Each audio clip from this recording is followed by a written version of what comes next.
عیسوی کیلنڈر کے مطابق یہ 20 نومبر سن 1979 کی بات ہے، یعنی آج سے ٹھیک 40 برس قبل۔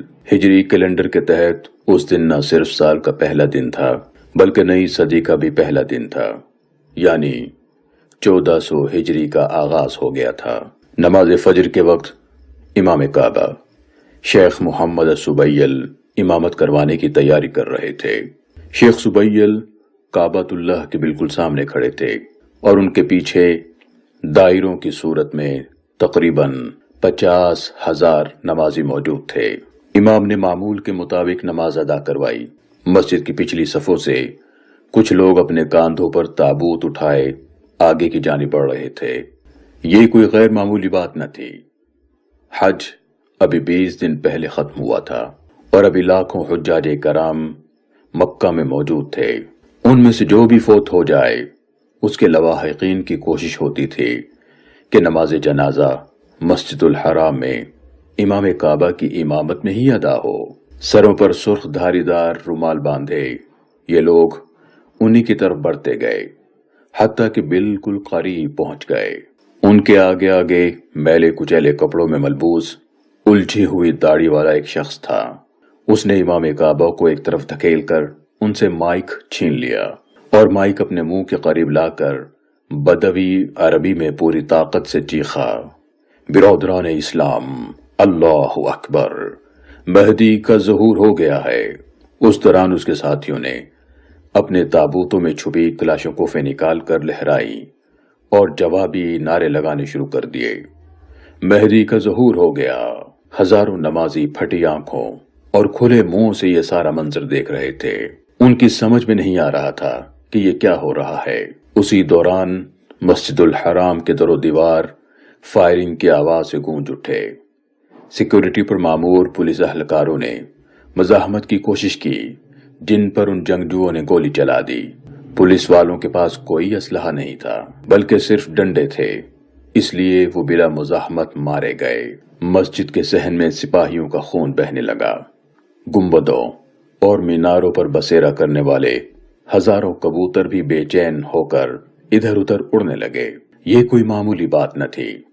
اسلامی عقائد کی روح سے خانہ کعبہ کی حدود میں کسی قسم کے تشدد کی شدید ممانعت ہے، حتیٰ کہ وہاں کسی جانور کو بھی نقصان نہیں پہنچایا جا سکتا۔ اس لیے نمازی دہشت کے عالم میں اپنے اپنی جگہوں پر جمے باغیوں کی کارروائی دیکھتے رہے۔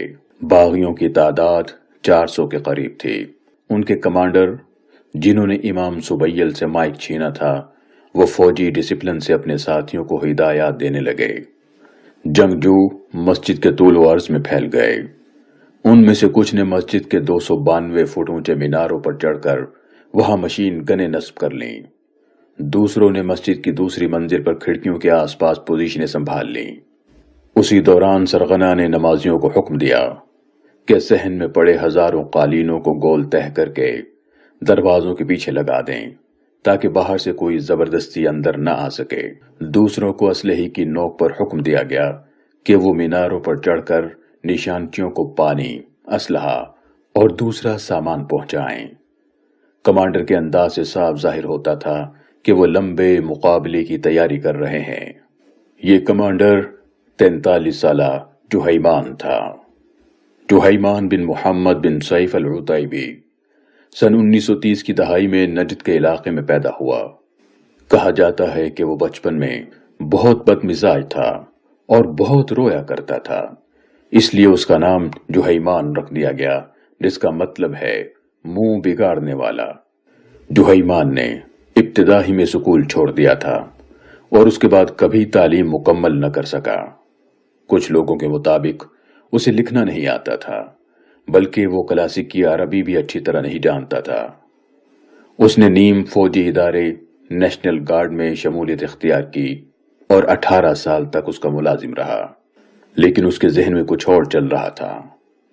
اس لیے وہ نوکری چھوڑ کر مدینے آیا، جہاں اس وقت کئی مذہبی خیال پروان چڑھ رہے تھے۔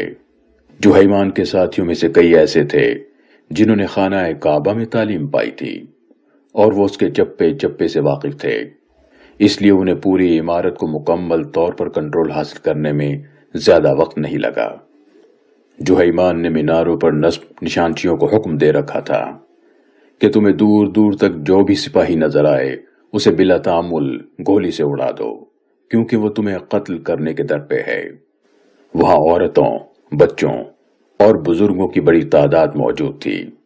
مسجد میں عربوں کے علاوہ دسیوں ہزاروں غیر ملکی افراد بھی موجود تھے جن کی اکثریت کو عربی زبان نہیں آتی تھی۔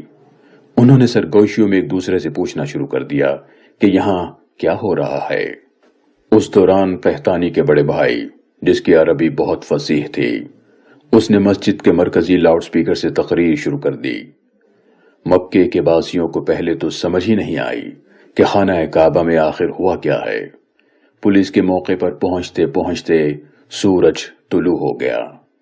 100 کے قریب سیکیورٹی اہلکاروں نے مسجد کی طرف بڑھنے کی کوشش کی، لیکن میناروں پر بیٹھے جنگجوؤں نے انہیں لمحوں کے اندر گولیوں سے بھون ڈالا۔ اس کے بعد دوسرے سیکیورٹی ادارے بھی وہاں پہنچ گئے۔ فوج کو بھی خبردار کر دیا گیا اور ان کے دستوں نے مکہ مکرمہ کی جانب سفر شروع کر دیا۔ الجماعہ کے نظریات سخت گیر تھے اور یہ اسلام کو اس کی ابتدائی اور بقول ان کے اصل صورت میں بحال کرنا چاہتے تھے۔ ان کے ساتھ شامل ہونے والوں کی بڑی تعداد بدوی نوجوانوں پر مشتمل تھی، جن میں بہت سو کو شکایت تھی کہ انہیں روزگار کے مواقع میسر نہیں آ رہے۔ اس وقت تک ریاض میں ہنگامی صورتحال کا آغاز ہو چکا تھا۔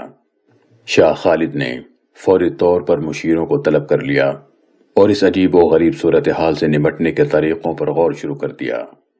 اسی اجلاس میں ہونے والے ایک فیصلے کے تحت سعودی عرب کی سرحدیں بند کر دی گئیں اور تمام ملک عملاً باقی دنیا سے کٹ کر رہ گیا۔ ادھر کعبہ کے ارد گرد کا علاقہ خالی کروا لیا گیا، شہر کی بجلی اور ٹیلی فون لائنز کاٹ دی گئیں اور پولیس اور فوج نے مورچے سنبھال لیے۔ ادھر قحطانی کے بڑے بھائی نے مرکزی لاؤڈ سپیکر سے تقریر کرنا شروع کر دی۔ مکے کے باسیوں نے حیرت سے سنا کہ مہدی کا ظہور ہو چکا اور آخرت کی گھڑی آ پہنچی۔ کچھ نمازیوں نے مسجد کے ذیلی دروازوں اور کھڑکیوں سے نکلنے کی کوشش کی۔ باغیوں نے انہیں نہیں روکا، ویسے بھی یرغمال بنانے کے لیے ان کے پاس ہزاروں لوگ موجود تھے۔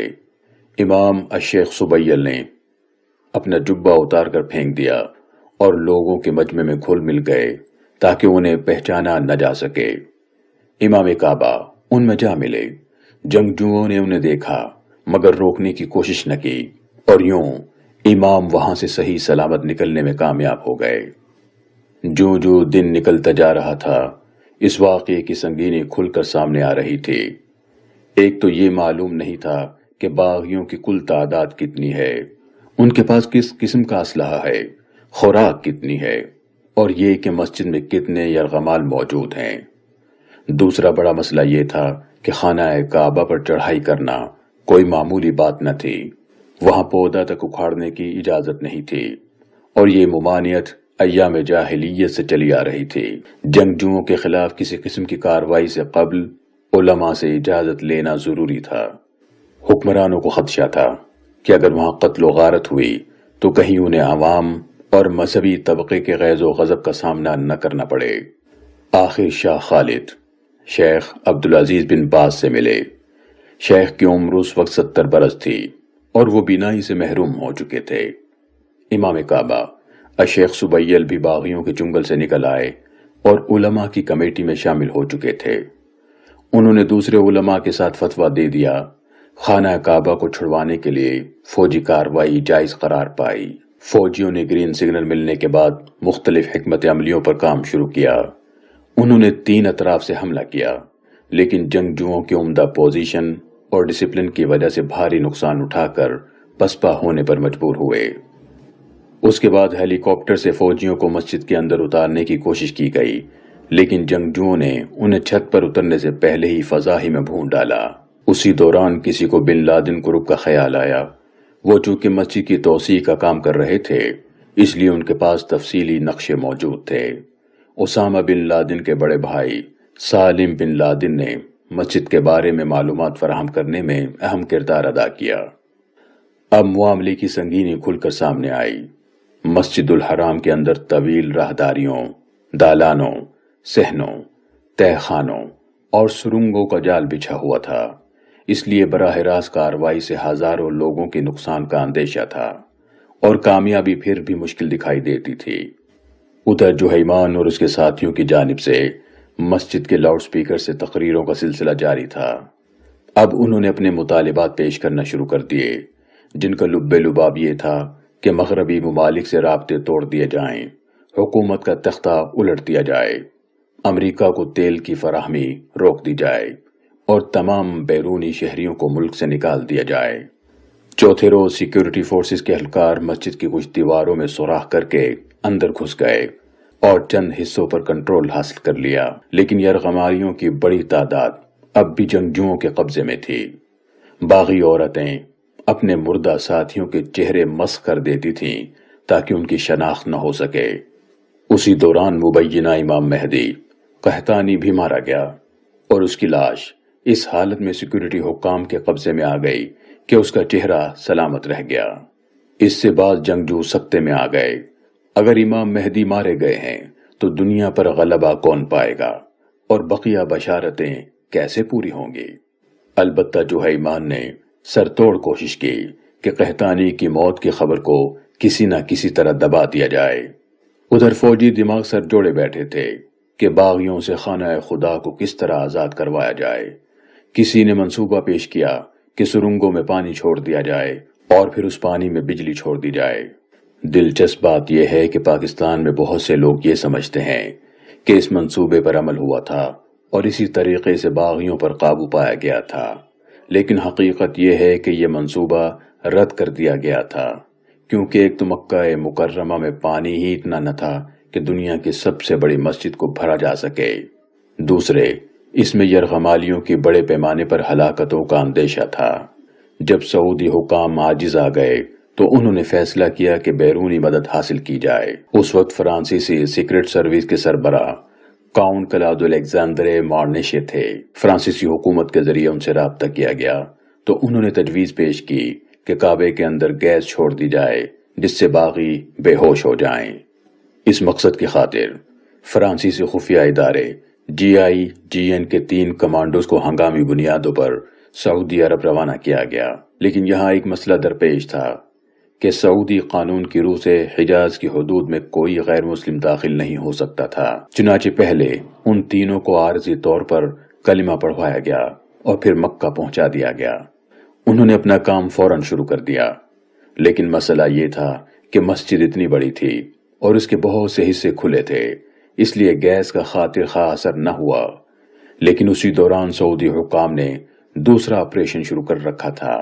ماسک پہنے ہوئے سپاہیوں نے مسجد کی دیوار میں سوراخ کر دیے اور وہاں سے اندر گرینیڈ پھینکنا شروع کر دیے، جس سے بہت سے یرغمالی بھی ہلاک ہو گئے۔ اس وقت محاصرے کو 14 دن گزر چکے تھے۔ باغیوں کا اسلحہ، خوراک اور ہمت ختم ہو چکی تھی، اس لیے بچے کچے باغیوں نے 4 دسمبر کو اپنے آپ کو حکام کے حوالے کر دیا۔ ان میں جوہیمان بھی شامل تھا، جس کی ابتر حالت اس کی تصاویر میں دیکھی جا سکتی ہے۔ سعودی انٹیلیجنس کے سربراہ شہزادہ ترکی الفیصل اسے دیکھنے ہسپتال گئے تو اس نے شہزادے کا ہاتھ تھام لیا اور کہنے لگا کہ شاہ خالد سے کہو کہ مجھے معاف کر دیں، آئندہ ایسا کوئی کام نہیں کروں گا۔ اس واقعے میں کتنی ہلاکتیں ہوئیں یہ تعداد متنازع ہے۔ حکومت کا کہنا ہے کہ اس کے 127 اہلکار مارے گئے جبکہ 1 درجن نمازی، تاہم غیر سرکاری تعداد 4000 کے قریب بتائی جاتی ہے۔ پاکستان میں اس خبر پر دہشت، سکتے، غم اور غصے کا ملا جلا رد عمل دیکھنے میں آیا۔ کعبۃ اللہ میں خون خرابہ اور اس پر باغیوں کے قبضے کی خبر انہیں کسی طریقے سے ہضم نہیں ہو رہی تھی۔ اس کے بعد وقتاً فوقتاً ایسی اطلاعات بھی آتی رہیں کہ پاکستانی کمانڈوز نے آپریشن میں حصہ لیا تھا، جن میں پرویز مشرف بھی شامل تھے۔